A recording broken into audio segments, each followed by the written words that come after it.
Sa isang liblib na baryo sa paanan ng kabundukan ng Dimalasag, naninirahan si Sheila, isang 16 na taong gulang na dalagitang ulila sa ama. Ang kanyang ina na si Aling Marites ay isang mananahi na araw at gabi kumakayod upang may maipangtustos sa pag-aaral ni Sheila at sa kanilang araw-araw na pangangailangan. Sa baryong iyon, tahimik ang pamumuhay ng mga tao malayo sa syudad, malayo sa ingay, ngunit malapit sa mga hiwaga ng kalikasan. Tuwing dapit hapon, mahilig si Sheila maglakad sa tabing ilog kung saan makikita ang mga punong kahoy na tila ginintuan sa sinag ng araw na papalubog. Dito siya madalas magmuni-muni, magdasal at magpahinga pagkatapos ng maghapong pagtulong sa nanay niya sa pananahi at sa pag-aalaga ng mga alagang manok. Ngunit isang gabi, may kakaibang pangyayari ang nagbago sa tahimik niyang buhay. Bandang 9:00 ng gabi, habang hinahanap niya ang isang manok na hindi pa nakakabalik sa kulungan, napansin ni Sheila ang kakaibang liwanag sa may gilid ng kagubatan. Hindi iyon ordinaryong ilaw ng alitap-tap, sobrang liwanag, parang bituin na bumaba sa lupa. Kinabahan siya ngunit nanaig ang kanyang pag-usisa. Dahan-dahan niyang tinahak ang daan patungo sa liwanag, tangan ng maliit na lamparang degas. Habang lumalalim siya sa gubat, unti-unting lumalakas ang simoy ng hangin at maririnig ang tila mga bulong ng hangin na dumadaloy sa mga dahon. Paglapit niya sa pinagmumulan ng liwanag, natigilan siya. Sa gitna ng damuhan, may isang maliit na sanggol na nakabalot sa kumot na yari sa sinag at sa kanyang dibdib. May kumikislap na maliit na alitap-tap na tila nagbabantay. Ang sanggol ay umiiyak ng mahina, ngunit may kakaibang init na nagmumula sa katawan nito, at ang alitap-tap ay umiilaw sa tuwing humihikbi ito. Hindi makapaniwala si Sheila. Diyos ko, sanggol? Bulalas niya sabay lapit. Kinuha niya ang sanggol at agad niyang naramdaman na ang kakaibang init hindi sakit, kundi parang yakap ng araw. Ang alitap-tap naman ay lumipad patungo sa kanyang balikat at ilang sandali tila nakatitig sa kanya, parang gustong makipag-usap. Pagkatapos ay pumasok ito sa loob ng kumot at muling nagbigay liwanag sa sanggol na kalaunay tumigil sa pag-iyak. Dinala ni Sheila ang sanggol pauwi, balot sa kumot at sa misteryong hindi niya maipaliwanag. Pagdating sa kanilang bahay, gulat na gulat si Aling Marites. Sheila! Saan mo nakuha yan? Diyos ko, may anak ka na ba? Sigaw ng ina habang halos mahulog sa upuan. Hindi po, inay. Pinulot ko lang po sa gubat. Tingnan niyo po, ang liwanag ng alitap-tap na yan. Ayaw akong iwan. At doon napansin ng ina ang kakaibang alitap-tap na nakalutang sa hangin, umiilaw sa paligid ng sanggol na parang ilaw ng lampara. Tahimik silang dalawa. Ramdam ni Aling Marites ang hiwaga. Sheila, anak, hindi ito basta sanggol. Ang kutis niya parang ginto at ang mga mata tingnan mo parang bituin. Sabi ng ina habang dahan-dahang hinaplos ang noo ng bata. Sa oras na iyon, biglang lumakas ang hangin sa labas. Sumipol ang mga sanga ng puno at tila may tinig na umalingaw-ngaw sa paligid ng kanilang kubo. Ang piniling tagapangalaga ay dumating na. Ingatan mo siya, dalagitang may busilak na puso, sapagkat ang liwanag ng sanggol ay magliligtas o sisira sa mundo ng mga nilalang ng dilim. Nanginginig si Sheila. Hindi niya alam kung imahinasyon lang iyon o totoo. Ngunit pagtingin niya muli sa sanggol, nakangiti ito sa kanya at ang mga mata nito ay kumikislap na parang mga bituin sa langit. Kinabukasan, kumalat ang balita sa baryo na may sanggol daw na misteryosong pinulot ni Sheila sa gubat. Marami ang nagsabing baka anak ng diwata o kaya'y inianak ng espiritu ng ilaw. Ang ilan ay natakot, may nagsabing malas daw iyon na baka sumpa. Pero si Sheila ay hindi nakinig. Bawat araw na lumilipas, mas lalo niyang minamahal ang sanggol na tinawag niyang Lumi. Dahil tuwing gabi, sa pagpatak ng dilim, kusa itong nagliliwanag isang sanggol na parang nilalang ng langit. Ngunit sa di kalayuan, sa kabilang bahagi ng kabundukan, may isang matandang salamangkera na nagngangalang Salvadora na may itim na kwintas na may mata ng ahas. Sa kanyang salamin na bato, nakita niya ang pagdating ng sanggol na Alitaptap, ang tagapaghatid ng liwanag. Dumating na pala, bulong niya habang ngumingiti ng mapanlinlang. Ngunit bago siya makapaghari, dudungisan ko ang kanyang liwanag. At sa gabing iyon, nagsimula ang lihim na labanan sa pagitan ng mabuti at masama, ng dilim at liwanag, at sa gitna nito isang dalagitang ulila na walang kamalay-malay na siya pala ang itinakdang tagapangalaga ng sanggol na Alitaptap. Makalipas ang ilang araw mula nang matagpuan ni Sheila ang mahiwagang sanggol, tila nagbago ang ihip ng hangin sa kanilang baryo. Ang dating tahimik na umaga ay nagkaroon ng kakaibang sigla, ngunit may halong kaba at pangamba. Maraming kapitbahay ang bumibisita sa bahay ni Sheila, dala ng kuryosidad at takot sa batang kumikislap tuwing gabi. "Anak, baka delikado yang inalagaan mo," sabi ni Aling Marites habang tinatahi ang lumang damit. "Hindi natin alam kung tao ba talaga yan o nilalang ng engkanto." Ngunit si Sheila ay nanatiling matatag. "Inay, hindi po ako natatakot. Hindi siya masama. Ramdam ko po, parang ako ang dapat mag-alaga sa kanya. At yung liwanag niya, parang liwanag ng pag-asa." Sagot niya habang tinitingnan ng munting si Lumi na masigla ng gumagapang sa banig. Tuwing gabi, kapag dumidilim na ang paligid, nagsisimulang magningning ang balat ni Lumi. Hindi tulad ng ordinaryong Alitaptap, ang liwanag na lumalabas sa kanya ay banayad, mainit at nakapapawi ng pagod. Kapag napatingin si Sheila sa sanggol, tila nawawala ang bigat ng kanyang loob. Minsan, napapansin niyang bumubuti rin ang pakiramdam ng kanyang ina tuwing naroon si Lumi. Ang mga sugat sa kamay ni Aling Marites dahil sa pananahi ay unti-unting gumagaling nang hindi nila alam kung paano. Isang gabi, habang natutulog si Sheila, nagkaroon siya ng kakaibang panaginip. Nakakita siya ng malawak na kagubatan na puno ng kumikislap na ilaw. Sa gitna nito, may isang ilog na parang gawa sa purong liwanag. Mula sa ilog ay may lumitaw na isang babaeng nakaputing bestida, mahaba ang buhok at may mga pakpak na tila gawa sa sinag ng buwan. "Sheila," wika ng babae, "ang sanggol na iyong pinulot ay hindi basta bata. Siya ang anak ng liwanag, isinugo upang ibalik ang balanse ng mundo. Ngunit marami ang gustong agawin siya sa iyo. Kapag sumapit ang 7 gabi ng kanyang pagdating, susubukin ng dilim ang iyong tapang." Paano ko po siya poprotektahan?"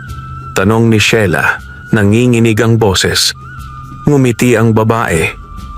"Sa iyong puso, Sheila.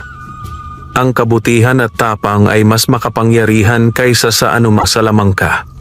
Tandaan mo, kapag dumilim ang langit, huwag kang lalabas. Ingatan mo si Lumi." Pagmulat ni Sheila, pawis na pawis siya. Nakita niyang gising si Lumi at ang Alitaptap ay umiikot sa ibabaw nito, tila nagbabantay. At sa labas, tahimik ang kagubatan. Ngunit sa di kalayuan, may umaalingaw-ngaw na alulong ng aso, kasunod ng malamig na ihip ng hangin na parang may dalang babala. Kinagabihan, habang nagluluto si Aling Marites ng tinola, may kumatok sa kanilang pinto. 3 malalaking lalaki, nakasuot ng itim na barong, ang nakatayo sa labas. "Magandang gabi po, Aling Marites," bati ng isa. "Kami po ay mula sa kabilang baryo. Narinig naming may sanggol kayong inaalagaan, isang batang nagliliwanag. Nagkatinginan sina Sheila at ng ina. Bakit ninyo hinahanap? Tanong ni Aling Marites, pilit na kalmado. May utos po sa amin. Ang sanggol ay pag-aari ng aming Panginoon, ang dakilang Salvadora, ang tagapangalaga ng bundok. Kailangan naming kunin ang bata ngayon din. Agad na yumakap si Sheila kay Lumi. Hindi! Hindi niyo siya makukuha! Sigaw niya! Nang akma nang papasok ang isa sa mga lalaki, biglang lumakas ang liwanag sa katawan ni Lumi. Pumikit si Sheila at nang muli niyang imulat ang mga mata, ang tatlong lalaki ay nakahandusay sa lupa, tila nawalan ng malay. Ang lampara sa bahay ay napundi, ngunit ang liwanag mula kay Lumi ay sapat upang magbigay ng liwanag sa buong silid. Nanginginig si Sheila habang hawak-hawak ang sanggol. Inay, ano tong nangyayari sa atin? Anak, sagot ni Aling Marites habang pinapahid ang luha sa mata. Ang sanggol na yan, hindi ordinaryo. Pero isa lang ang alam ko, ikaw ang pinili para maging tagapangalaga niya. Kaya kailangan mong maging matapang. Kinabukasan, nagsimulang lumabo ang kalangitan. Ang mga ibon ay biglang nawala sa paligid at ang mga hayop sa baryo ay tila natatakot. Ang mga matatanda ay nagsabing may paparating na masamang enerhiya. Ang ilan ay nagdadasal, ang iba na may nagsusunog ng insenso at nag-aalay ng kandila. Habang naglalakad si Sheila sa tabing ilog, dala si Lumi, narinig niya ang malamig na tinig na pamilyar sa kanyang panaginip. Ang ikapitong gabi ay malapit na. Kapag sumapit ang dilim, mananatili sa loob. Dahil sa oras na bumagsak ang unang patak ng ulan, gigising ang mga nilalang ng dilim. Napahawak si Sheila sa kanyang dibdib. Diyos ko, ano ang ibig sabihin nito? Paglingon niya, nakita niyang ang mga halaman sa paligid ay unti-unting nagliliwanag at ang mga alitaptap ay nagliparan sa iisang direksyon patungo sa bundok ng Dimalasag. Parang may tinatawag silang di maipaliwanag na puwersa. Sa gabing iyon, dinala ni Sheila si Lumi sa bahay ng pinakamatandang babae sa baryo, si Lola Nering, nakilala sa mga lumang kwento ng kababalaghan. Pagkakita pa lang ni Lola Nering kay Lumi, agad siyang napaluha. Diyos ko, totoo pala, sabi niya. Ang alamat ng sanggol na alitaptap, ang sinasabing nilalang na magbabalik ng ilaw sa mga pusong dinapuan ng dilim. Ngunit may kapalit. Kapag nahulog siya sa kamay ng kasamaan, ang liwanag niya ang magiging apoy na tutupok sa lahat. Nanlamig si Sheila sa narinig. Lola, anong gagawin ko? Tanging ang pusong dalisay ang makakapagpatuloy ng kanyang liwanag, wika ni Lola Nering. Ngunit bantayan mo ang ikapitong gabi. Dahil sa gabing iyon, susubukin ang iyong katapatan. Kapag hindi mo siya nailigtas, magdidilim ang buong baryo. At doon, nagsimula ang pangamba sa puso ni Sheila. Sa kanyang mga bisig, si Lumi ay natutulog ng mahimbing, ngunit sa labas, unti-unting namumuo ang itim na ulap at sa kalayuan may mga matang nagmamasid mula sa dilim ng kagubatan. Ang unang pagsubok ni Sheila ay paparating na. Lumipas ang 6 na gabi mula nang matagpuan ni Sheila ang sanggol na alitaptap. Sa bawat gabing iyon, dumarami ang mga kakaibang palatandaan sa baryo, mga aso na tahol ng tahol tuwing hating gabi, mga aninong dumaraan sa likod ng mga puno, at malamig na hanging tila may dalang bulong ng panganib. Sa ikalimang gabi, halos walang nakatulog sa baryo. Ang mga tao ay nagsara ng pinto, nagkandado ng bintana, at nagsindi ng mga kandila. Samantalang sa maliit na kubo ni Sheila, na natiling gising ang mag-ina, nagbabantay kay Lumi, na tahimik lang at nakahiga sa duyan, may banayad na liwanag na kumikislap sa balat. Anak, Wika ni Aling Marites. Kung ano man ang mangyari mamayang gabi, tandaan mong huwag kang lalabas. Laging nasa loob si Lumi. Tumango si Sheila, bagamat nanginginig ang dibdib sa kaba. Sa labas, unti-unting dumidilim ang kalangitan kahit hindi pa gabi. May mga ulap na kulay abo at sa malayo, tila may mga aninong nakalutang sa hangin. Pagsapit ng alas 7, nagsimula ng umambon. Ang ulan ay tila may halong abo. Bawat patak na bumabagsak sa lupa ay nagiiwan ng bakas na itim. Ang mga puno'y kumikilos kahit walang hangin at ang mga ilaw ng alitaptap ay unti-unting naglaho sa paligid. Sheila ay nakaupo sa tabi ni Lumi habang ang alitaptap na kanyang kasama ay umiikot sa ibabaw nila, tila nagbabantay. Sa sandaling iyon, biglang sumipol ang malakas na hangin at kumidlat ng maliwanag. Kasunod noon, isang malakas na tinig ang umalingaw-ngaw mula sa labas ng bahay. Ibibigay mo sa amin ang sanggol o sisirain namin ang iyong tahanan. Napahigpit ng yakap si Sheila kay Lumi. Tumakbo siya sa pintuan, ngunit bago pa man niya ito isara ng mahigpit, may nakita siyang 3 itim na nilalang na tila mga tao ngunit may mata ng apoy. Ang kanilang balat ay parang usok at bawat yapak nila ay nagiiwan ng abo. Mga anino ng dilim, bulong ni Sheila. Ang isa sa mga nilalang ay ngumiti. Siya ang anak ng liwanag. Ibigay mo siya, dalagita, at makakalaya ka sa sumpa ng liwanag. Ngunit sa halip na sumunod, humakbang si Sheila paatras. Hindi niyo siya makukuha. Sa sandaling iyon, biglang lumiwanag ang buong silid. Ang alitaptap na bantay ni Lumi ay pumasok sa kanyang katawan. At ang sanggol ay nagising, ang mga matay kumikislap na parang bituin. Isang sinag ng gintong liwanag ang biglang pumutok mula sa kanyang maliit na katawan. Tinamaan ang mga nilalang ng dilim at itinapon sila sa labas ng bahay.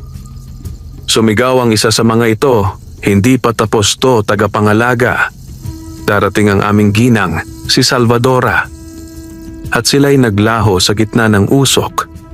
Nang matapos ang kaguluhan, hingal na hingal si Sheila. Napatingin siya kay Lumi na muling bumalik sa katahimikan. Ngunit alam niyang hindi iyon ang katapusan kundi simula lamang ng mas mabigat na pagsubok. Bago pa man makapahinga, biglang kumulog ng napakalakas. Ang hangin ay umihip na parang mga sigaw. Ang bubong ng kanilang bahay ay nagsimulang matuklap. "Sheila, anak! Sa ilalim ng mesa, bilisan mo!" sigaw ni Aling Marites. Ngunit bago pa sila makatakbo, may malakas na ugong sa labas. Lumabas si Sheila upang isara ang bintana at sa liwanag ng kidlat, nakita niya ang isang matandang babae na nakatayo sa tuktok ng burol na kaitim. May hawak na baston na may mata ng ahas sa dulo.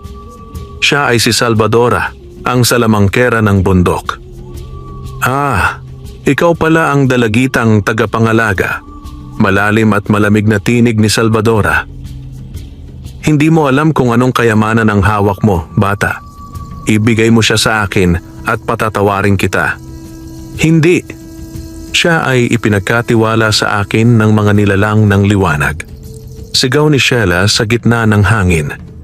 Ngumiti si Salvadora at mula sa lupa ay umusbong ang mga ugat na parang ahas, gumagapang papunta sa kubo ni Sheila. Ang bawat dahon at sanga ay nababalutan ng itim na usok. "Sheila, ibigay mo ang bata." Takot na takot si Sheila. Ngunit bigla niyang naalala ang sinabi ng babaeng nakita niya sa panaginip. Ang kabutihan at tapang ay mas makapangyarihan kaysa sa anumang salamangka. Hinawakan niya si Lumi, inilapit sa kanyang dibdib at sabay pumikit. "Kung anuman ang lakas mo, Lumi, tulungan mo kami." At mula sa sanggol ay lumabas ang napakaliwanag na sinag. Ang kubo ay tila binalot ng gintong kalasag. Ang mga ugat na maitim ay natunaw at ang kulog ay napalitan ng katahimikan. Ngunit bago tuluyang nawala si Salvadora, sumigaw ito ng may halong galit. "Isinumpa kita, Sheila. Kapag tumungtong ang buwan sa gitna ng langit sa ika-20 gabi, babalik ako At sa oras na yon, hindi ka na kayang protektahan ng liwanag. At siya'y naglaho, kasabay ng pagtigil ng ulan. Kinabukasan, bumalik ang araw. Tahimik ang baryo, ngunit sa paligid ng bahay ni Sheila, may mga bakas ng nasunog na lupa at abo. Ang mga tao ay lumapit, nagtataka sa mga nangyari. "Sheila, totoo bang nakita mo si Salvadora?" Tanong ng isang matanda. "Totoo po, at babalik siya," sagot niya. "Kaya kailangan nating maghanda." Sa araw na iyon, napagtanto ni Sheila ang bigat ng kanyang tungkulin. Hindi na lang siya basta tagapag-alaga ng sanggol, siya na ngayon ang tagapagtanggol ng liwanag laban sa puwersa ng dilim. At habang naglalaro si Lumi sa kanyang mga bisig, may tinig na umusal sa kanyang isip, isang tinig na pamilyar. "Sheila, ang iyong puso ang magiging sandata. Ngunit alalahanin, bawat liwanag ay may anino. Sa oras na sumikat ang buwan sa gitna ng gabi, doon mo malalaman kung sino ka talaga." Lumipas ang 3 araw mula nang harapin ni Sheila ang panganib ng ikapitong gabi.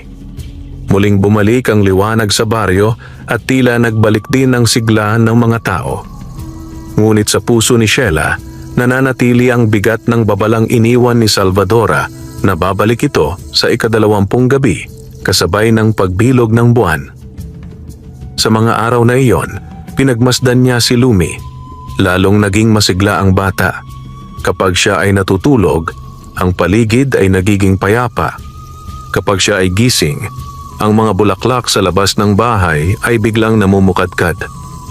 Maging ang mga sugatang ibon ay gumagaling kapag nalapitan ng kanyang liwanag. Ngunit sa gitna ng mga kababalaghang iyon, may isang hiwagang unti-unting lumilitaw. Isang gabi, habang pinapatulog ni Sheila si Lumi, napansin niyang ang alitap-tap na laging kasama ng bata ay hindi ordinaryo. Sa tuwing pinagmamasdan niya ito, nagbabago ang kulay ng liwanag, minsan puti, minsan ginto, minsan bughaw. Nang sinubukan niyang abutin ito, bigla itong lumutang sa harap ng kanyang mukha at nagsimulang umilaw ng napakatingkad.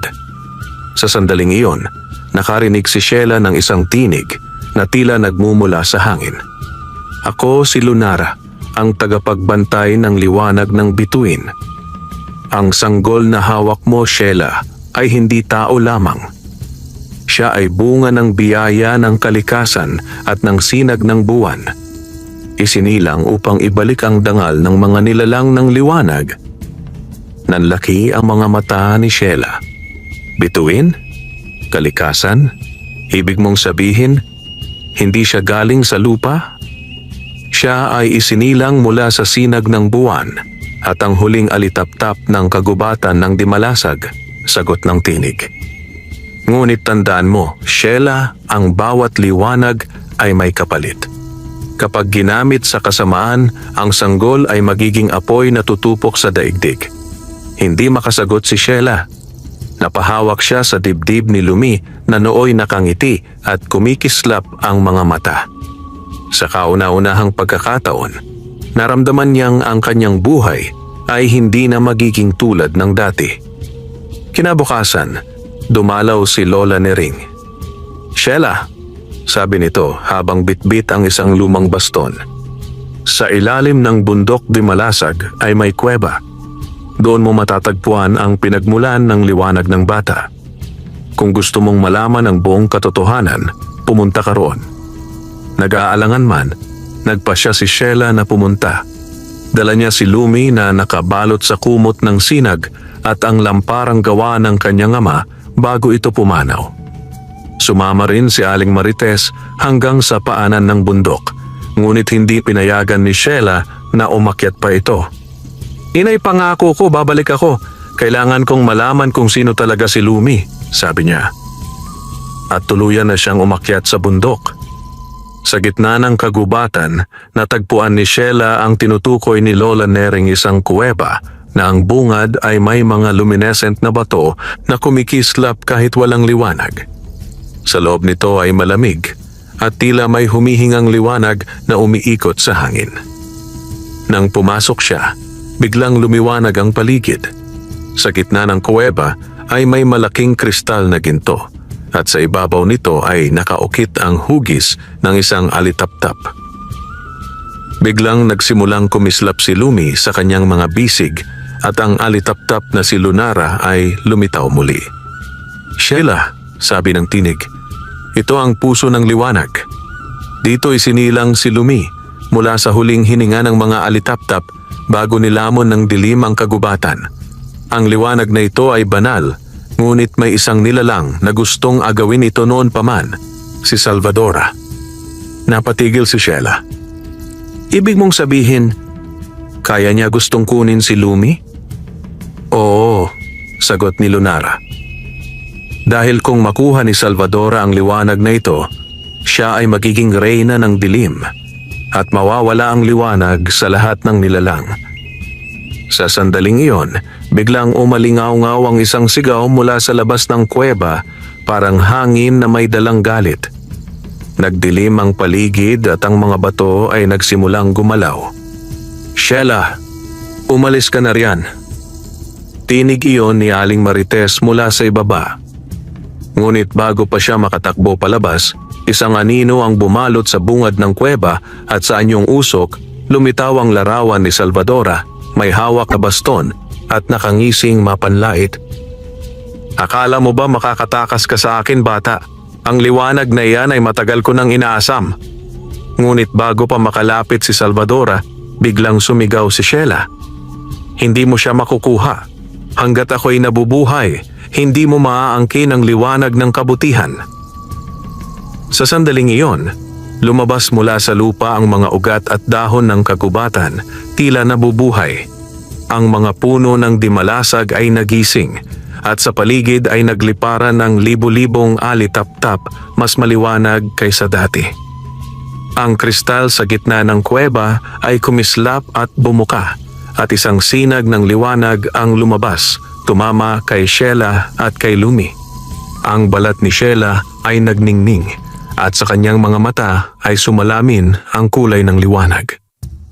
"Sheila, binasbasan ka ng biyaya ng dimalasag," wika ni Lunara. "Taglay mo na ngayon ang lakas ng mga nilalang ng liwanag.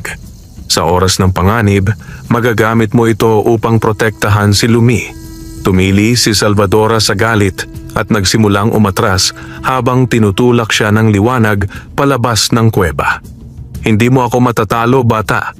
Sa 22 gabi, babalik ako at ang liwanag mo ang magiging apoy na tutupok sa sarili mong mundo."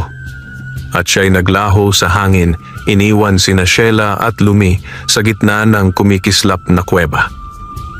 Habang unti-unting bumabalik ang katahimikan, niyakap ni Sheila si Lumi. "Hindi ko alam kung bakit ako ang pinili, pero pangako ko, hindi ko siya pababayaan." Sa labas ng kuweba, muli niyang nasilayan ang tanawin ng baryo, mapayapa, ngunit alam niyang may bagyong paparating. Sa kanyang dibdib, naramdaman niya ang kakaibang lakas, parang apoy na malamig ngunit matatag. Ang bundok dimalasag ay tila humuhuni ng awit-awit ng pag-asa, ng tapang at ng liwanag na muling isinilang sa puso ng isang simpleng dalagita. Mula nang umalis si Sheila sa kuweba ng bundok dimalasag, ramdam niya na may kakaibang pagbabago sa kanyang katawan. Tuwing sasapit ang gabi, nakakakita siya ng mga liwanag na hindi napapansin ng ibang tao, mga guhit ng enerhiya na tila dumadaloy sa hangin at mga aninong gumagapang sa lupa. Hindi niya ito maipaliwanag, ngunit sa kanyang dibdib ay may init na lumalakas kapag malapit siya kay Lumi.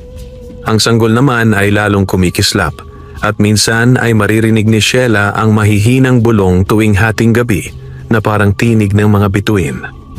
Ngunit sa likod ng mga hiwagang ito, nagsimulang lumitaw ang mga senyales ng paparating na panganib. Ang sumpa ni Salvadora ay unti-unti nang nagpaparamdam. Isang gabi, habang nasa labas si Sheila upang magigib ng tubig, napansin niyang kakaiba ang kalangitan. Ang buwan ay kulay abo at tila natatakpan ng manipis na ulap na hugis mata. Ang hangin ay malamig at ang paligid ay tila nananahimik ni kuliglig ay walang marinig. Nang ibaba niya ang timba sa balon, biglang sumiklab ang ilaw mula sa loob nito, kasunod ng isang tinig. Sheila, malapit na ang oras ng sumpa. Sa pagbilog ng buwan, 3 anino ang babangon. Sila ang 3 tagasunod ng dilim na magtatangkang agawin ang sanggol. Napaluhod si Sheila sa gulat. Sino ka? Anong ibig mong sabihin? Ngunit walang tugon, tanging pag-alon ng tubig sa balon at pagpatay-sindi ng mga alitap-tap sa paligid. Pagbalik niya sa bahay, sinalubong siya ni Aling Marites. Anak, bakit parang namumutla ka? May narinig po ako. May mga paparating daw na 3 anino. Hindi sumagot ang ina. Sa halip niyakap siya at sinabi, kung ano man yon, hindi ka nag-iisa. May mga taong naniniwala sa kabutihan at may mga nilalang na hindi mo pa nakikilala. Kinabukasan, dumating sa baryo ang 3 estranghero. Ang una ay isang lalaking nakasuot ng mahabang itim na kapa. May daladalang baston na gawa sa itim na kahoy. Ang ikalawa ay babaeng may pulang buhok. At ang ikatlo ay lalaking may takip ang kalahati ng muka. Nang tanungin ng mga taga-baryo kung sino sila, sagot ng lalaking may baston. Dadaan lang kami rito. Naghahanap kami ng isang nilalang, isang sanggol na nagliliwanag. Agad na kinabahan si Sheila nang marinig ito. Alam niyang sila ang tinutukoy ng tinig sa balon. Gabi na nang bumalik siya sa bahay. Itinabi niya si Lumi sa duyan, ngunit hindi siya makatulog. Mula sa labas ay naririnig niya ang mga yabag ng mga di kilalang nilalang. At nang sumilip siya sa bintana, nakita niya ang 3 anino nakatayo sa ilalim ng buwan, nakatingin diretsyo sa kanilang bahay. Siya nga ang tagapangalaga, wika ng babaeng may pulang buhok. Ang sanggol ay nasa loob. Ngunit bago pa sila makalapit, biglang nagliwanag si Lumi. Mula sa kanyang katawan ay lumabas ang daan-daang alitap-tap na bumuo ng parang harang ng liwanag sa paligid ng bahay. Ang mga anino ay umatras, tila natutunaw. Ngunit hindi sila tuluyang nawala. Bago umalis, nagsalita ang lalaking may takip sa muka. Hindi pa ngayon, Sheila, ngunit sa oras ng pagbilog ng buwan, babalik kami dala ang kapangyarihan ng aming ginang. Kinabukasan, nagtungo si Sheila kay Lola Nering upang humingi ng payo. Lola, may 3 anino pong sumusubok kumuha kay Lumi. Paano ko po siya mapoprotektahan? Tahimik na nagdasal si Lola Nering bago sumagot.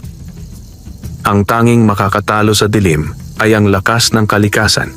Sa bundok di Malasag, may isang matandang ermitanyo na tagapag-ingat ng mga mutya ng lupa. Hanapin mo siya. Siya lamang ang makakatulong sa iyo. Nagpasya si Sheila na pumunta roon kinabukasan. Dala si Lumi sa kanyang likod, tinahak niya muli ang matarik na daan paakyat ng bundok.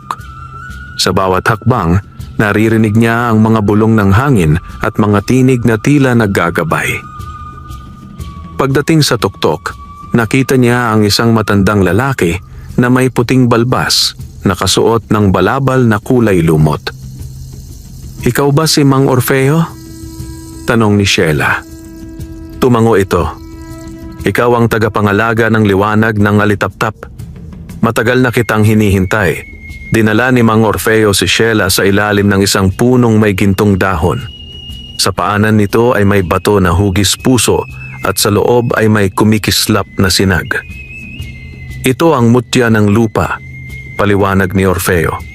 Kapag pinagsama ang liwanag ni Lumi at ang lakas ng mutya, mabubuo ang harang na hindi malalampasan ng dilim. Inilapit ni Sheila si Lumi sa bato. Pagdampi ng kanyang palad sa mutya, kumislap ang buong paligid at bumalot sa kanila ang gintong liwanag. Narinig niya ang mga salitang nagmumula sa hangin. Sheila, tagapangalaga ng sanggol ng liwanag. Sa iyong tapang at puso, isinusumpa sa iyo ang biyaya ng kalikasan. Sa oras ng dilim, tawagin mo ang ngalan ng liwanag at ikaw ay iingatan ng mga alitap-tap ng lupa. Naluha si Sheila. Salamat, Mang Orfeo. Salamat sa tiwala. Ngunit bago pa siya umalis, sinabi ni Orfeo, tandaan mo, Sheila, sa pagbilog ng buwan, ang tatlong anino ay hindi basta tao. Sila ay mga dating tagapangalaga na nilamon ng kasamaan. Ang bawat isa sa kanila ay may sugat na hindi naghilom. Huwag mo silang kamuhian dahil minsan sila rin ay tulad mo. Pagbaba ni Sheila sa bundok, ramdam niya ang bigat ng balita. Hindi na lamang simpleng labanan ng liwanag at dilim ang kanyang kinakaharap, kundi labanan din ng damdamin at awa. Sa kanyang pag-uwi, binuksan niya ang bintana ng kanilang kubo. Sa langit, nakita niya ang buwan kalahating bilog na at unti-unti nang nagiging buo. Hinaplos niya si Lumi at bumulong. Lumi, kapag dumating ang oras ng sumpa, hindi ako tatalikod. Pangako, ipagtatanggol kita hanggang sa huli. At sa sandaling iyon, tila sumagot ang sanggol sa pamamagitan ng banayad na liwanag. Ang buong bahay ay napuno ng gintot puting sinag. At sa labas, muling nagbalik ang mga alitap-tap na nawala noong unang gabi ng kadiliman.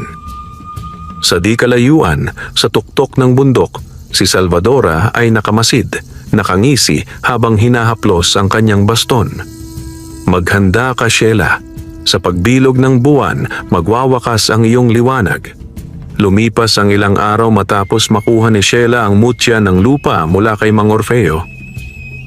Sa bawat gabing dumarating, palakas ng palakas ang liwanag ni Lumi, ngunit kasabay nito, mas tumitindi rin ang lamig ng hangin at ang mga bulong ng dilim na umiikot sa baryo. Ang buwan ay halos buo na, at ayon sa propesiya ni Orfeo, sa oras ng ganap na pagbilog nito ay babalik ang tatlong anino hindi bilang ordinaryong nilalang, kundi bilang mga dating tagapangalaga ng liwanag na nilamon ng kasamaan. Sa huling gabi bago ang pagbilog ng buwan, tahimik ang buong baryo. Walang aso, walang ibon, walang kahit anong ingay. Tila pati hangin ay tumigil sa paghinga. Sheila, wika ni Aling Marites habang pinapatay ang lampara. Pakiramdam ko, may mangyayaring kakaiba. Mula kaninang hapon, hindi ako mapakali. Parang may mga matang nakamasid sa atin. Hinaplos ni Sheila ang kamay ng ina. Huwag kayong mag-alala, inay. Pinangako sa akin ni Mang Orfeo na protektado tayo ng mutya. At may tiwala ako kay Lumi. Ngunit kahit anong tapang ang pilit niyang ipinapakita, sa loob-loob niya ay kabog ang kanyang dibdib. Alam niyang darating ang mga anino anumang oras. Nang sumapit ang hating gabi, muling bumuka ang langit. Ang buwan ay naging ganap na bilog, maliwanag, ngunit malamig. Parang mata ng isang nilalang na nagmamasid mula sa taas. Kasabay ng pagbilog nito ay lumakas ang hangin. Ang lupa ay bahagyang umuga at mula sa kagubatan sa may silangan ay may tatlong sinag ng usok na dahan-dahang lumapit. Ang una ay kulay abo, may anyong lalaki na may baston ng itim na kahoy. Ang ikalawa ay pula, isang babaeng may mahabang buhok na lumalagablab. Ang ikatlo ay asul, lalaking may takip ang kalahati ng muka. Sila ang tatlong tagapangalaga ng anino. Pumasok ang tatlong nilalang sa baryo nang walang kahit sinong nakakita. Parang ulap silang dumulas sa hangin. Nang makarating sa kubo ni Sheila, tumigil sila sa harap ng pinto. Tagapangalaga, wika ng babaeng may pulang buhok. Naririto kami hindi upang patayin ka, kundi upang bawiin ang sanggol na hindi mo pag-aari. Lumabas si Sheila, si Lumi, at sa kanyang leeg ay nakasabit ang mutya ng lupa na nagniningning sa dilim. Hindi ko siya pag-aari, ngunit siya'y ipinagkatiwala sa akin ng liwanag at hindi ko siya ibibigay kanino man. Ngumiti ang lalaking may baston. Ganyan din kami noon, naniniwala kami sa liwanag. Ngunit ang liwanag ay mapanlin lang. Sa ilalim ng kanyang kinang ay may kapangyarihang sumisira. Tumikhim si Sheila. Hindi ako naniniwala. Ang liwanag ay hindi kailanman kasamaan. Ang kasamaan ay nasa puso ng taong hindi marunong magmahal. Sa sandaling iyon, tumama ang sinag ng buwan sa kanila. Biglang nag-iba ang anyo ng tatlong anino, naging mga tao sila. Ngunit halatang pagod at sugatan, may mga matang puno ng lungkot. Kung ganoon, wika ng lalaking may takip sa muka, ipakita mo sa amin kung gaano katatag ang iyong puso. Una ang lalaki na may baston.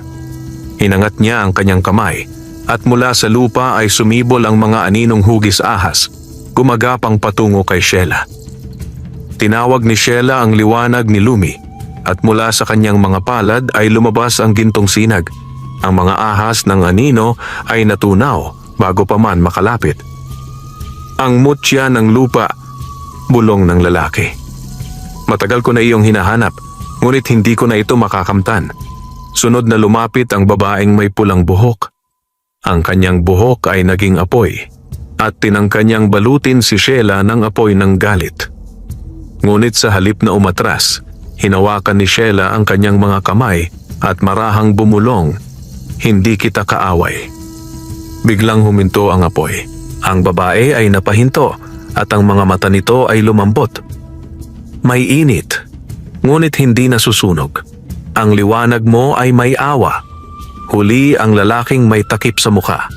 Lumapit siya, hawak ang itim na tabak na parang gawa sa usok. Kung tunay kang tagapangalaga, ipakita mo sa akin na kaya mong patawarin ang dilim. Sa halip na labanan siya, hinubad ni Sheila ang mutya at inilapit sa kanya. Kung talagang kailangan mong maramdaman ang liwanag, hayaan mong maramdaman mo ito hindi bilang sandata, kundi bilang pag-asa. Pagdampi ng mutya sa kanyang kamay, kumislap ito. Ang tabak ng dilim ay naglaho at ang lalaki ay napaluha. Matagal ko nang kinalimutan ang pakiramdam ng init ng liwanag. Isa-isa silang lumuhod sa harap ni Sheila. Mula sa langit ay bumaba ang tinig ni Lunara, ang alitap-tap na tagapagbantay. "Sheila, nalampasan mo ang 3 pagsubok ng puso. Ang mga tagapangalaga ng anino ay pinalaya mo mula sa sumpa. Ngunit tandaan, si Salvadora ay hindi titigil. Sa 20 gabi, siya mismo ang bababa upang tapusin ang liwanag." Habang sinasabi ito ng tinig, unti-unting naglaho ang 3 anino. Iniwan si Sheila na may luha sa mga mata. "Hindi ko sila pinatay," bulong niya. "Pinalaya ko lang sila." Lumapit si Aling Marites at niyakap siya. "Anak, yan ang tunay na kapangyarihan ng liwanag, hindi ang manira, kundi ang magpatawad." Ngunit sa malayo, sa tuktok ng bundok di Malasag, muling nagningning ang baston ni Salvadora. Sa dulo nito, umiikot ang usok na may hugis ng ahas, at sa loob ay makikita ang mga mata nitong nagliliyab sa galit. "Sheila, kung di mo ako tatakasan, pupuksain kita. Sa pagdilim ng buwan, ako ang magiging reyna ng liwanag, at ikaw magiging abo sa ilalim ng aking mga paa." Habang naglalaho ang liwanag ng gabi, tiningnan ni Sheila si Lumi na natutulog sa kanyang bisig. Sa labas, nag-umpisa na namang magliparan ang maalitap-tap, tila nagbabalita ng bagong pag-asa. Sa kanyang puso, alam niyang ang susunod na laban ay hindi na pagsubok, ito ay magiging digmaan. At sa gabing iyon, ibinulong niya ang kanyang panata. "Ano man ang mangyari, hindi ako uurong. Hanggang sa huling liwanag, ipagtatanggol ko si Lumi. Ako si Sheila, tagapangalaga ng sanggol na alitap-tap at tagapagdala ng liwanag sa mundong nilamon ng dilim." Matapos malampasan ni Sheila ang 3 tagapangalaga ng anino, muling bumalik ang katahimikan sa baryo. Ngunit alam ng lahat na ito ay pansamantala lamang. Sa bawat araw na lumilipas, mas lumalakas ang sinag ng buwan tuwing gabi, hudyat ng nalalapit na muling pagbabalik ni Salvador. Nasa hangin ang pakiramdam ng kaba. Ang mga hayop ay tila may alam na di masabi. Ang mga ibon ay lumilipad palayo sa bundok at maging ang mga puno ay tila kumikilos kapag dumarating ang gabi. Sa puso ni Sheila, alam niyang malapit na ang digmaan ng liwanag at dilim. Isang gabi, muling nagpakita sa panaginip ni Sheila ang babaeng nakaputing may mga pakpak ng liwanag, si Lunara, ang tagapangalaga ng mga bituin. "Sheila," wika ni Lunara sa isang tinig na parang himig ng hangin. Ang oras ay malapit na. Sa pagdilim ng ika-20 gabi, bababa si Salvadora mula sa kabundukan upang agawin ang sanggol. Dalhin mo si Lumi sa puso ng Dimalasag, kung saan ipinanganak ang liwanag. Doon lamang kayo magiging ligtas. Ngunit paano ko siya mapoprotektahan? Tanong ni Sheila. "Marami akong kinatatakutan at ako'y isa lamang dalagita." Ngumiti si Lunara. "Hindi lakas ng katawan, kundi lakas ng puso ang kailangan. Kapag dumating ang dilim, alalahanin mo ang mga tinulungan mong anino, sila'y babalik upang tumulong sa iyo. At huwag mong kalimutan, ang liwanag ay nabubuhay sa loob mo." Pagmulat ni Sheila, pawis na pawis siya. Sa labas ng bahay ay tila nagbabadyang bagyo kahit wala pang ulan. Alam niyang hindi na niya maaaring hintayin pa, kailangan niyang maghanda. Kinabukasan, tinipon ni Sheila ang mga taga-baryo sa liwasan. "Mga kababayan," sigaw niya. "May panganib na paparating. Si Salvadora, ang salamangkera ng dilim, ay babalik upang agawin ang liwanag na ipinagkatiwala sa atin. Hindi ako humihingi ng labanan, ngunit kailangan nating magkaisa." Tahimik ang mga tao, hanggang sa tumayo si Lola Nering, dala ang kanyang baston. "Makinig kayo sa dalagitang ito," sabi ng matanda. "Ang batang ito ang dahilan kung bakit nabalik ang mga alitaptap sa ating baryo, kung bakit muling sumigla ang lupa. Kapag siya ay bumagsak, tayo rin ay babagsak." Mula sa likod ay lumapit si Mang Orfeo, ang ermitanyo ng bundok. "Ako'y tutulong." Ang mga puno ng Dimalasag ay handang makinig sa kanyang utos. Isa-isa, ang mga taga-baryo ay sumang-ayon. Nagtulungan silang gumawa ng mga panangga mula sa kawayan at bato, at nagtanim ng mga halamang may liwanag, mga bulaklak na naglalabas ng banayad na kislap tuwing gabi. Ang baryo ay tila naging santuwaryo ng liwanag. Sa gitna ng paghahanda, si Lumi ay nakangiti lamang, tila walang kamalay-malay sa bigat ng mundo sa kanyang paligid. Ngunit tuwing hahawakan siya ni Sheila, nararamdaman nitong bumabalik ang lakas ng kanyang loob. Kinabukasan, nang lumitaw ang unang sinag ng araw, nagpasya si Sheila na tuparin ang sinabi ni Lunara, dalhin si Lumi sa puso ng Dimalasag. "Anak," sabi ni Aling Marites habang ipinupulupot sa kanya ang lumang balabal, "kapag dumating ang dilim, huwag kang tumingin sa likod. Lumakad ka lang hanggang sa maramdaman mong ikaw ay ligtas. At tandaan mo, ang panalangin ko ay laging kasama mo." Niyakap ni Sheila ang ina. "Pangako po, babalik kami. Hindi ko hahayaang magtagumpay ang dilim." Kasama niya sa pag-akyat sina Mang Orfeo at Lola Nering. Habang umaakyat sila, nagliliwanag ang mga alitaptap sa paligid para bang naggagabay. Ngunit habang palapit sila sa tuktok, nagsimulang dumilim ang kalangitan at ang hangin ay lumamig na parang may dalang kamatayan. Pagsapit ng hapon, narating nila ang kuweba, kung saan naroon ang kristal ng liwanag, ang puso ng Dimalasag. Ngunit kakaiba na ang itsura nito ngayon. Ang dating ginintuang mga bato ay naging kulay abo, at sa paligid ay may mga bitak sa lupa na tila hinigop ng dilim. Ang liwanag ng bundok ay unti-unti nang nawawala. Sabi ni Orfeo, si Salvadora ay malapit na. Inilagay ni Sheila si Lumi sa ibabaw ng kristal. Pagdampi ng sanggol, muling nagningning ang kuweba. Ngunit sabay nito ay may malakas na ugong sa labas, parang kulog na may kasamang sigaw. nilingon ni Sheila ang labas ng kuweba. Mula sa ulap ay bumaba ang 3 higanting anino at sa gitna nila ay si Salvadora nakabalot sa itim na usok at sa kamay ay hawak ang baston na may mata ng ahas. "Hindi ka pa rin sumusuko, batang tagapangalaga," sabi niya, sabay ngiti ng mapanukso. "Ibibigay mo rin sa akin ang liwanag dahil kapag pinilit mong labanan ako, pati ang iyong ina ay mawawala." Nanginginig si Sheila, ngunit hindi siya umurong. "Hindi mo siya makukuha. Hindi mo kailanman madudungisa ng liwanag." "Liwanag?" tawa ni Salvadora. "Ang liwanag ay peke. Ang liwanag ay nilalang ng kasinungalingan. Ako ang tunay na anak ng kalikasan, ang nilinlang ng mga bituin." Nang itaas ni Salvadora ang kanyang baston, nagsimulang gumalaw ang lupa. Ang mga ugat ng puno ay naging ahas at ang langit ay nabalot ng usok. Habang lumalapit ang dilim, hinawakan ni Sheila ang mutya ng lupa at idinaiti ito sa kanyang dibdib. "Lunara, gabayan mo kami," bulong niya. Biglang kumislap si Lumi at mula sa kanyang katawan ay lumabas ang libu-libong alitaptap.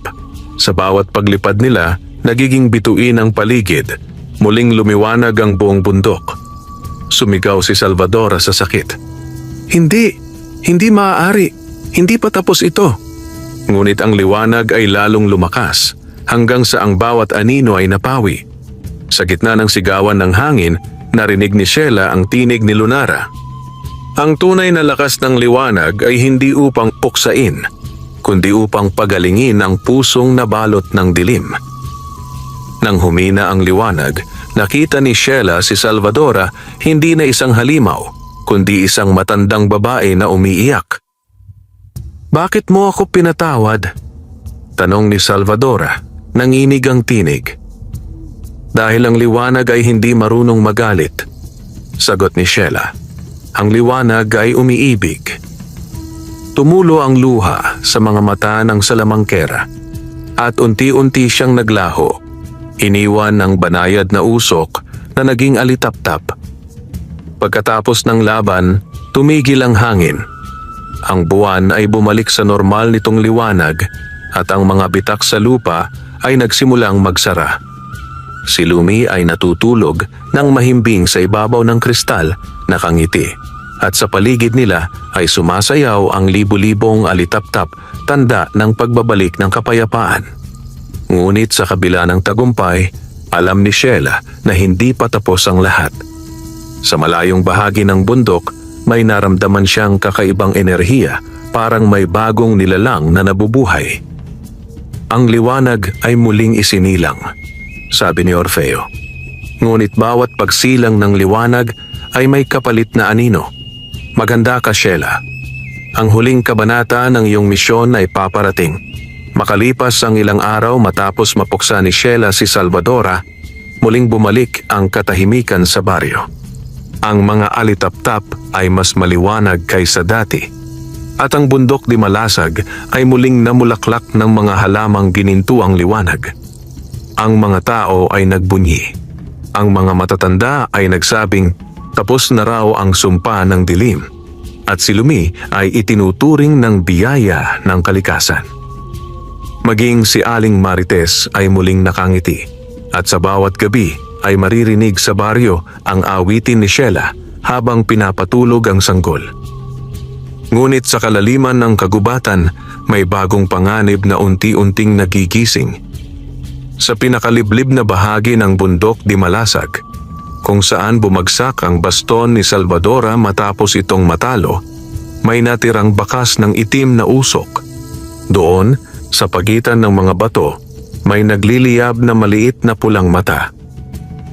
Mula sa usok ay lumitaw ang isang nilalang na tila nilikha mula sa galit ni Salvadora, ang aninong walang pangalan. Ito ang kakanyahan ng kasamaan na iniwan ng salamangkera, ang purong anyo ng puot na hindi tuluyang nawala kahit napatawad na siya ni Sheila. Ang liwanag ay nagtagumpay, ngunit ako ang natitirang dilim, bulong ng nilalang. at ako'y maghihiganti. Unti-unti itong tumindig, naging hugis tao, ngunit walang mukha, tanging mata lamang na nagliliyab sa pula. At sa bawat hakbang nito, nalalanta ang mga halaman at namamatay ang liwanag ng mga alitaptap. Sa kabilang dako, si Sheila ay muling nagkaroon ng panaginip. Nakita niyang nasa gitna siya ng malawak na ilog ng liwanag, ngunit sa kabilang pampang ay may itim na ulap na unti-unting lumalapit. Mula sa ulap ay lumabas si Lunara, ngunit mahina na ito. "Sheila," wika nito, "ang kapatawaran mo kay Salvadora ay nagpalaya sa kanyang kaluluwa.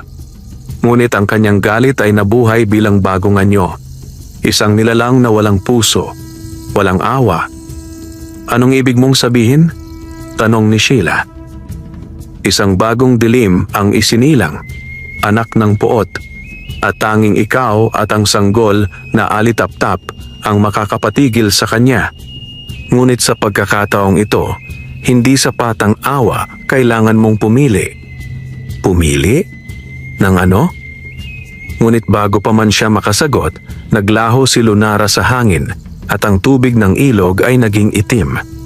Pagmulat ni Sheila, basang-basa siya ng pawis at nakarinig ng mga iyak sa labas ng bahay. Pagsilip niya sa bintana, nakita niyang ang mga alitaptap sa paligid ng baryo ay naglalaho isa-isa. Ang mga halaman ay nalalanta at ang kalangitan ay naging kulay abo. Ang mga tao ay nagsisigawan, tinatakbuhan ang mga aninong lumalabas sa lupa. "Lumi!" sigaw ni Sheila. Agad niyang kinuha ang sanggol at niyakap ito. Ngunit pagtingin niya sa silangan, nakita niyang ang bundok ay muling nababalot ng usok. At mula sa gitna nito ay lumitaw ang aninong walang pangalan, may dalang baston na yari sa abo. "Sheila!" Umalingaw-ngaw ang tinig nito, tila mula sa ilalim ng lupa. "Hindi ako si Salvadora. Ako ang kanyang galit, ang kanyang sakit, ang kanyang sumpa. Ang liwanag ay magnanakaw at ikaw ang aking unang biktima." Dumagundong ang lupa at ang hangin ay naging mabigat. Ang mga ilaw ng alitaptap ay unti-unting pinatay ng dilim. Tumakbo si Sheila papunta sa paanan ng bundok, dala si Lumi. Sa gitna ng kagubatan, naramdaman niya ang takot ngunit hindi siya umatras. Alam niyang kailangan niyang tapusin ito dahil kapag hindi, mawawala sa mundo ang liwanag na kanyang ipinaglaban. Nang makaharap niya ang nilalang, nag-iba ito ng anyo, naging imahe ni Salvadora, ngunit walang muka. "Bakit mo pa kami ginugulo?" "Pinatawad na kita," sigaw ni Sheila. "Pinatawad mo ang katawan, ngunit hindi ang galit," sagot ng nilalang. "At ngayon, ako ang magpapatunay na kahit ang liwanag ay may itinatagong dilim." Itinaas ni Sheila ang mutya ng lupa, ngunit hindi ito umilaw. "Bakit? Bakit ayaw mo na akong tulungan?" Bulalas niya, nanginginig. At sa loob ng kanyang isip, narinig niya ang tinig ni Lunara. "Sheila, ang mutya ay hindi sandata. Ang tunay na liwanag ay nasa iyong puso. Kapag pinili mong tumingin sa takot, ito'y lalaki. Ngunit kapag pinili mong magmahal, mananalo ka." Napaluhod si Sheila, niyakap si Lumi ng mahigpit. "Hindi ako matatakot," bulong niya. "Hindi ako lalaban ng puot, lalaban ako ng pag-ibig." At mula sa kanyang dibdib ay lumabas ang isang sinag mas maliwanag pa kaysa sa anumang liwanag ng mutya. Ang liwanag ay lumaganap, bumalot sa buong kagubatan at tumama sa nilalang. Sumigaw ito ng napakalakas. "Hindi! Hindi ako pwedeng mawala! Ako ang puot! Ako ang dilim!" Ngunit habang lumalakas ang liwanag, unti-unti itong natutunaw. Ang huling mga salita nito ay umalingaw-ngaw sa hangin. "Kung walang dilim, wala ring halaga ang iyong liwanag." At naglaho ito, kasabay ng pagbabalik ng kulay sa kalikasan. Ang mga ibon ay muling kumanta, ang mga alitaptap ay nagbalik, at ang araw ay sumikat sa tuktok ng bundok. Pagbalik ni Sheila sa baryo, sinalubong siya ng mga tao. Ang lahat ay nagpasalamat, lumuhod at tinawag siyang tagapangalaga ng liwanag. Si Mang Orfeo ay ngumiti habang si Lola Nering ay napaluha. Sheila, wika ng matanda. Ginawa mo ang hindi nagawa ng kahit sinong tagapangalaga noon, ang harapin ang dilim sa pamamagitan ng pag-ibig. Ang liwanag ay hindi kailanman magiging ganap kung hindi ito marunong umunawa. Tumingala si Sheila sa langit. Ang buwan ay tila nakangiti at sa tabi nito ay kumikislap ang daan-daang alitaptap na parang bituin. Niyakap niya si Lumi. Tapos na ang dilim, anak. Ang mundo ay muli nating liwanagan. Ngunit sa kanyang isipan, alam niyang ang liwanag ay may bagong misyon, hindi upang sirain ang dilim, kundi upang ituro sa mga tao kung paano magmahal sa kabila ng takot. Lumipas ang maraming linggo matapos mapawi ni Sheila ang bagong dilim. Ang baryo ay muling naging maliwalas at ang kalikasan ay tila nagsilang ng panibagong sigla. Ang mga ilog ay kumikintab sa linis at gabi-gabi kumikislap sa langit ang libo-libong alitaptap na tila bituin sa lupa. Ngunit sa puso ni Sheila, may nananatiling tanong, sino nga ba talaga si Lumi? Saan siya nanggaling bago siya natagpuan sa gubat? At bakit tila konektado siya sa liwanag ng kalikasan at sa mismong buwan? Habang pinagmamasdan niya si Lumi na nakangiti at naglalaro sa liwanag ng araw, napansin niyang mas mabilis itong lumalaki kaysa sa karaniwang sanggol. Sa loob lamang ng ilang linggo, ang batang dati dumedede pa ay marunong nang magsalita ng mga simpleng salita. Si Sheila, bulong ni Lumi habang nakangiti. Nanlaki ang mga mata ni Sheila at napaiyak sa tuwa. Narinig mo yon, Inay? Marunong na siyang magsalita. Ngumiti si Aling Marites at hinaplos ang buhok ng anak. Tila may kakaibang bilis ang paglaki ng batang yan. Para bang may layunin siyang kailangang tuparin bago pa man siya tuluyang maging ganap. Kinagabihan, habang natutulog si Sheila, muling lumitaw sa kanyang panaginip si Lunara, ngunit ngayon ay mas maliwanag kaysa dati. Ang kanyang mga pakpak ay tila gawa sa purong kristal at sa likod niya ay may liwanag ng buwan na nag-aalab. Sheila, wika ni Lunara, panahon na upang malaman mo ang katotohanan. Katotohanan? Tungkol saan? Tanong ni Sheila. Tungkol sa sanggol na iyong inalagaan. Si Lumi ay hindi lamang anak ng kalikasan. Siya ang sanggol ng buwan. Isinilang mula sa sinag ng langit at ng huling hininga ng mga alitaptap. Siya ang huling pag-asa ng ating mundo laban sa paparating na kadiliman ng sangkatauhan. Napasinghap si Sheila. Sangkatauhan? Akala ko tapos na ang laban namin ni Salvadora. Umiling si Lunara.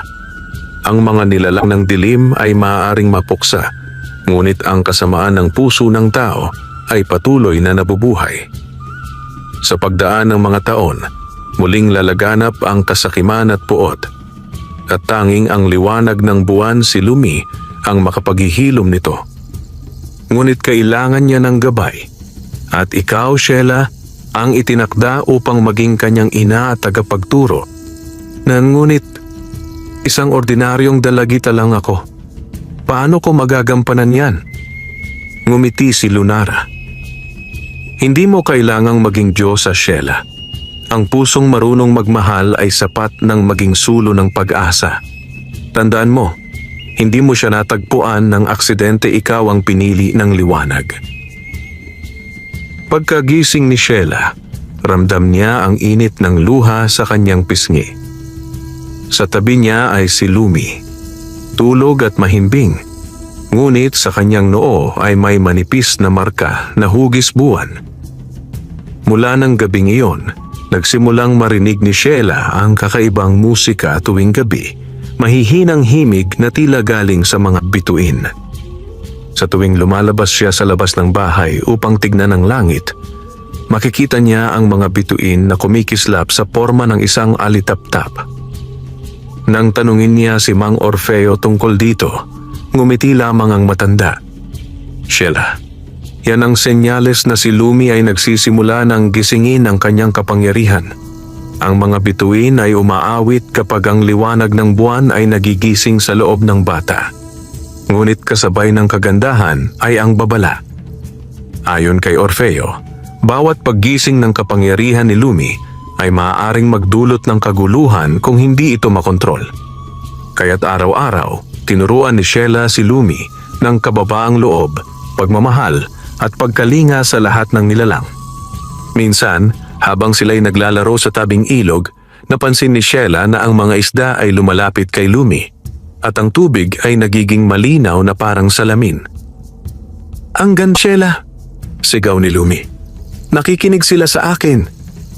Ngumiti si Sheila. "Oo anak, kasi mabuti ang puso mo." Isang gabi, habang naglalakad si Sheila sa paligid ng baryo, biglang lumakas ang hangin. May malamig na tinig na umalingaw-ngaw. Ang liwanag ay hindi laging kabutihan. Sa labis nitong kinang nagbubunga ng inggit.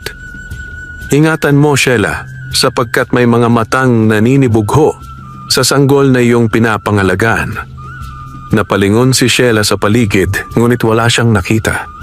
Ngunit nang sumunod na araw, napansin niya ang ilang mga taga-baryo na tila nagbabago ang tingin sa kanya. Bakit siya lang ang pinagpala? Bulong ng isa. Bakit ang anak ng liwanag ay sa kanila ibinigay? Sabi ng iba. Mabigat sa dibdib ni Sheila ang naririnig, ngunit tiniis niya. Alam niyang ganoon ang kalikasan ng tao kapag may liwanag, lagi ring may lilim. Sa huling gabi, bago ang bagong yugto ng buwan, muling nagpakita si Lunara sa harap mismo ni Sheila, hindi na sa panaginip kundi sa gising na mundo. Ang buong baryo ay natigilan sa liwanag na bumaba mula sa langit. "Sheila," wika ni Lunara, "ang oras ay lumalapit. Sa pagsapit ng 10 gabi, si Lumi ay kailangang dalhin sa tuktok ng bundok di Malasag upang ipasa sa kanya ang biyaya ng buwan.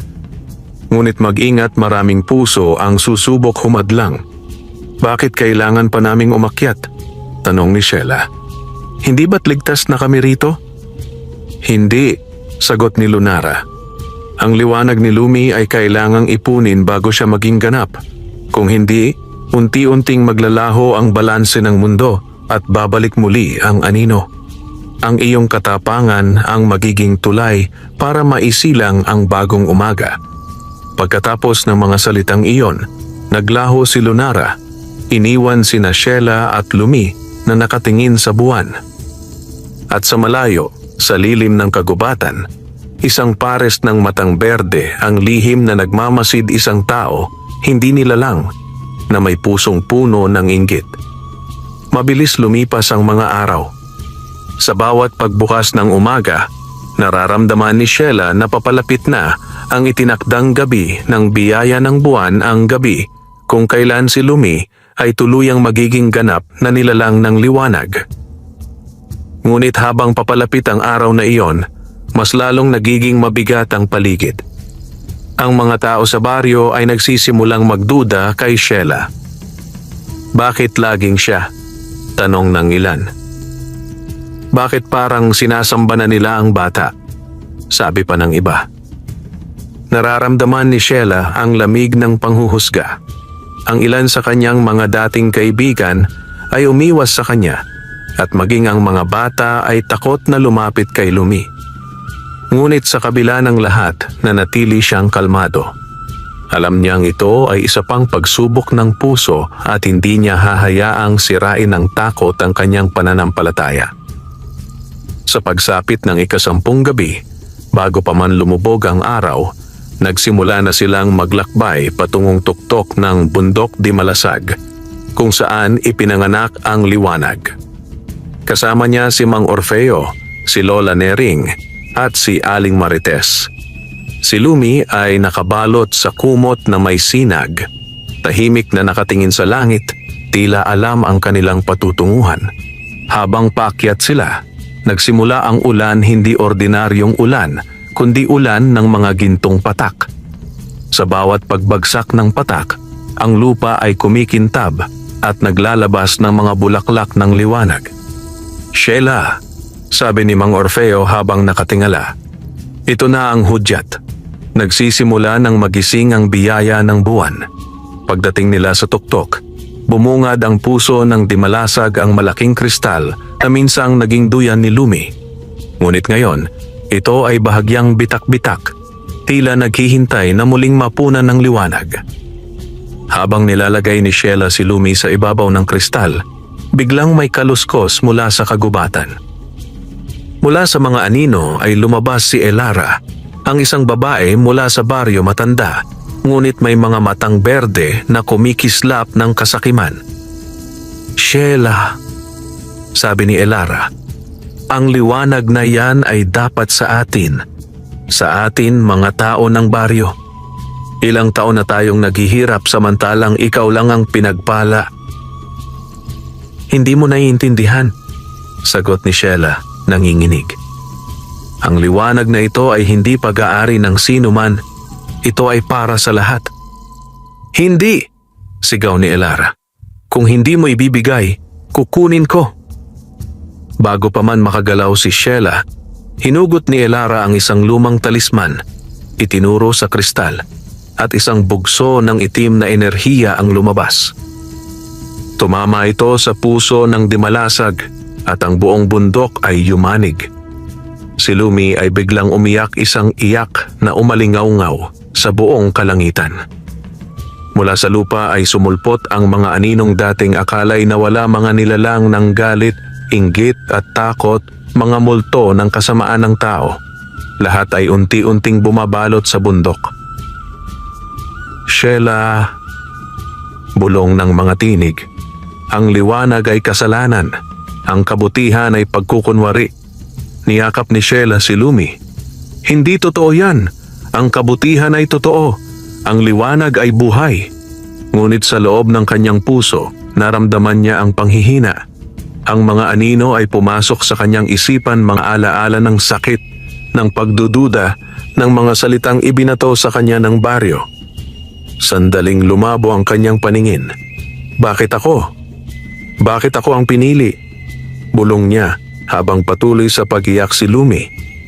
Sa gitna ng kaguluhan, isang liwanag ang bumaba mula sa langit, mas maliwanag pa sa araw. At sa sinag na iyon, lumitaw si Lunara, ngunit ngayong pagkakataon, siya ay nasa anyo ng dalisay na liwanag, halos hindi na maaninag. "Sheila," wika ni Lunara, "ito na ang huling pagsubok. Ang liwanag ay hindi lamang pag-ibig at awa, ito rin ay katatagan. Hindi mo kailangang maging perpekto, kailangan mo lamang piliing bumangon." Pagkarinig ni Sheila sa mga salitang iyon, tumayo siya. "Tama ka, Lunara. Hindi ako perpekto, pero hindi ako susuko." Hinawakan niya si Lumi ng mahigpit. "Anak, oras na." Pagdampi ng luha ni Sheila sa noo ni Lumi, biglang nagningning ang sanggol. Ang buong paligid ay nabalot ng gintong liwanag. Ang hangin, tubig, lupa at apoy, lahat ng elemento ng kalikasan ay tila sumanib sa iisang himig. Si Lumi ay bumangon sa ere, nakalutang sa gitna ng kristal. Sa kanyang likod ay lumitaw ang mga pakpak na gawa sa sinag ng buwan, at sa kanyang bibig ay lumabas ang unang malinaw na mga salita. "Tama na ang puot. Tapos na ang gabi. Panahon na para muling magising ang pag-asa." Kasabay nito, ang mga anino ay sumigaw at natunaw. Si Elara ay napaluhod, umiiyak. "Patawarin mo ako. Hindi ko alam ang aking ginagawa." Lumapit si Sheila at hinawakan ang kamay ng matanda. "Ang liwanag ay para sa lahat, Elara, pati sayo." Sa unang pagkakataon, matapos ang maraming taon, sumikat ang araw sa bundok Dimalasag na may kulay gintong sinag. Ang mga ulap ay naging kulay rosas at sa himpapawid ay nagliparan ang mga alitaptap, dala ang liwanag ng bagong simula. Si Lumi ay bumalik sa anyo ng sanggol at natulog sa mga bisig ni Sheila. "Sheila," Wika ni Lunara bago maglaho. Natupad mo ang iyong tadhana. Mula ngayon, ikaw ay kilala bilang ina ng liwanag at ang iyong anak ay magiging gabay ng sangkatauhan sa mga darating na panahon. Ngumiti si Sheila, luhaan ngunit magaan ang loob. Hindi ako banal, hindi ako bayani. Ako lang si Sheila, isang dalagitang natutong magmahal kahit sa gitna ng dilim. Lumipas ang mga taon. Sa baryo ng Dimalasag, tuwing gabi, makikita ang mga batang naglalaro habang pinagmamasdan ang libu-libong alitaptap sa himpapawid. Sinasabing ang bawat alitaptap ay liwanag na iniwan ni Lumi upang gabayan ang mga taong nawawala sa dilim. Si Sheila, ngayon ay isang ganap na babae, ay nakaupo sa ilalim ng puno kung saan niya unang natagpuan ang sanggol. Sa kanyang tabi ay si Lumi, ngayon isang batang lalaking may mga mata ng liwanag. "Nanay," tanong ni Lumi, "bakit po ang mga alitaptap ay laging bumabalik sa gabi?" Ngumiti si Sheila, hinaplos ang ulo ng anak at tumingin sa langit. "Kasi anak, doon kailangan ang liwanag." At sa sandaling iyon, sumabog sa himpapawid ang liwanag ng libu-libong alitaptap, tanda ng walang hanggang pag-asa. Wakas,